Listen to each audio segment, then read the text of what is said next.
Rehiyon di Dagupan noong taong 2000 at 2008. At siya rin ay nakasaan siya ay dating instructor doon sa nasabing institusyon. Ang ating unang hurado ay walang iba kundi si Ginoong Alan L. Alcantara. Bigyan po natin ulit ang matugabong palakpakan. Magandang hapon, Ginoong. Ang ating ikalawang hurado ay isang auditor ng Samahang Balagtas sa kasalukuyang taon.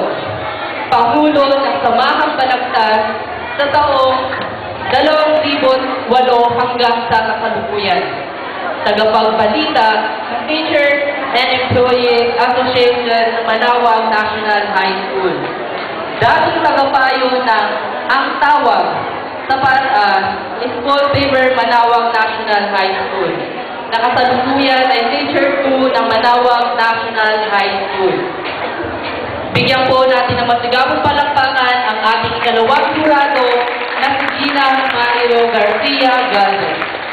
Magandang hapon, Gina.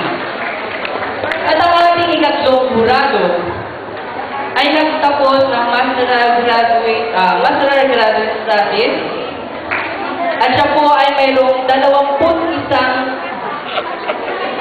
inspirasyong pagtuturo sa San Fabian National High School. At ang kanila pong kinakawagan ay mga pang-apat na antas. Sila po ay Master Teacher 2 ng Filipino Department. Ang ating ikatlong jurado ay walang iba kundi si Gina Blessing Fajardo Pera. Bigyan po